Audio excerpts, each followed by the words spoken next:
There is a specific type of stress that operates just beneath the threshold of awareness. It is not the sudden panic of a crisis, but a low-grade, constant hum of anxiety. For many, this is a form of hidden stress centered on money. It is the feeling of never quite having enough.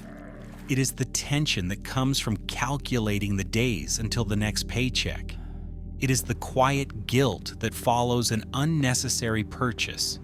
We believe the problem is not managing money, but simply getting more of it. This is a serious cognitive bias. We believe the solution is external, a better job, a higher salary, or a lucky break. But what if the problem is not external? What if the stress is not about the amount of money, but about the psychological function it serves?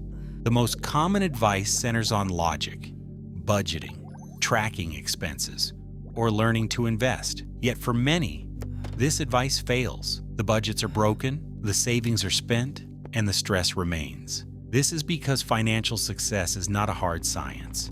It is a soft skill where how you behave is more important than what you know.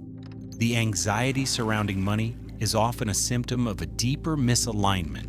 We are not failing because we are bad at math. We are failing because we are trapped in compensatory behaviors. We are using money not as a tool to build a life, but as a sedative to tolerate the life we already have. To break this cycle, we must stop focusing on spreadsheets and start examining our own psychology. We must deconstruct the 4 fundamental blocks that link our money to our stress. First, we must confront the illusion that more money is the solution. Second, we must excavate the inherited money scripts that run our lives. Third, we must understand the biochemical trap of compensatory spending. And finally, we must recognize the true price we pay, the loss of versatility and the freedom to change. The illusion of scarcity. The most common cognitive bias in personal finance is the belief that the problem is not having enough money. We are convinced that if we just had more, the stress would disappear. This belief frames money as an external force, an injustice, or a societal problem. This is the trap of never enough. Capitalism is great at generating wealth, but also at generating envy. We fall into a trap of social comparison, always finding a bigger fish. This anxiety is not exclusive to the poor. It exists in those earning a modest wage, and it exists in high-income earners. Because financial success is not a hard science, it is a soft skill. Consider Ronald Read, a janitor who, through consistent saving and behavior, accumulated $8 million.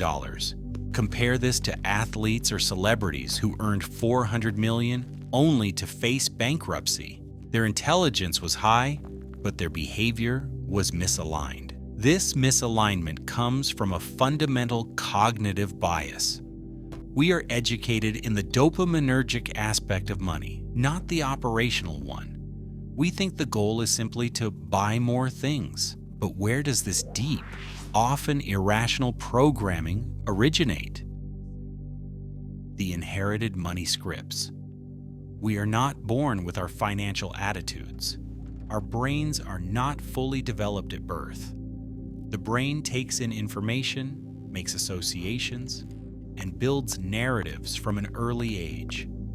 These narratives are called money scripts. Just like an actor is given a script, our brain gives us a thought and we know how to act. We absorb the fears and anxieties of our caregivers. These early experiences have a profound impact on our beliefs and financial outcomes. This explains why no one's crazy. A person's financial decisions make perfect sense based on their own life experiences. Someone who grew up during the 2008 crash may see stocks as pure pain. Someone else who saw Bitcoin's rise sees crypto as the smartest bet. Consider the story of a man whose grandfather lived through the Great Depression. He went to the bank and his money was gone. He never put $1 in a bank again. keeping his money in a lockbox. This fear was passed down. His daughter became too anxious to invest, raised by a man who wouldn't even trust a bank. These scripts become our unconscious reality. Beliefs like rich people are greedy, money corrupts, or there will never be enough money. This is a path toward knowing ourselves and finally living well. But these scripts are activated daily by a much more powerful biochemical mechanism. What is the trigger that causes us to execute these damaging behaviors? The dopamine trap. The core of the problem lies in compensatory buying behaviors. It is best summarized by the quote from Fight Club: "We buy things we don't need with money. We don't have to impress people we don't like." We engage in this behavior for one simple biochemical reason. We are using purchases to endure and accept what we do not like about our lives. The boring job, the family stress, the existential bewilderment.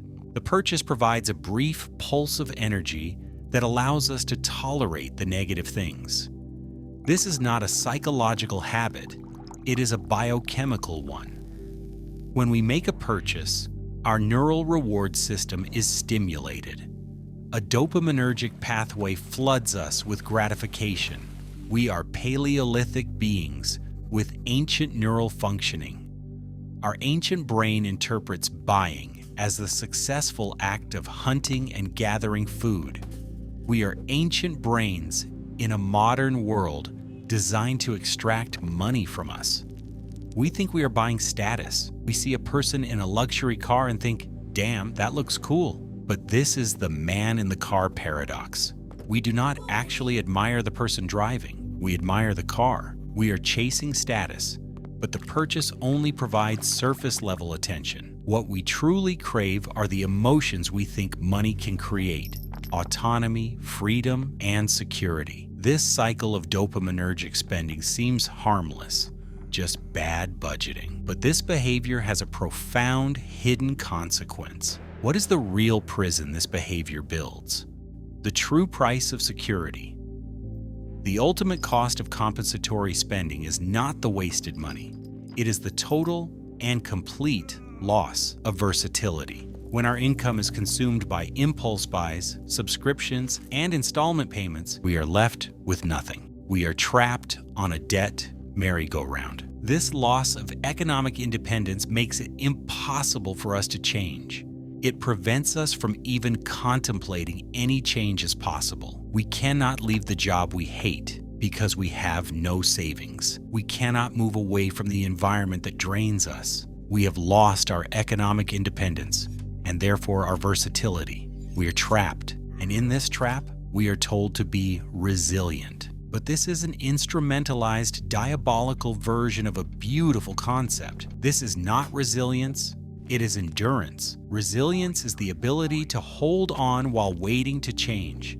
This is simply enduring ad infinitum. We know deep down we are compensating for a life we did not choose.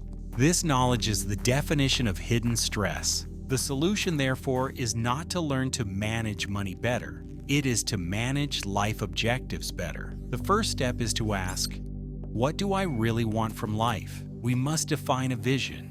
We are often following stereotyped life visions, having lost contact with ourselves. Once the vision is clear, the purpose of money changes. Its true function is not to buy objects, is to buy autonomy. As Francis Bacon said, money is a good servant, but a bad master.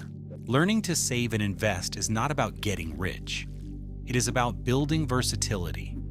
It is about accumulating a buffer to regain the option to make a radical change. The anxiety about money is rarely about the money itself. It is the symptom of a life misaligned. And this is the path toward knowing ourselves and finally living well.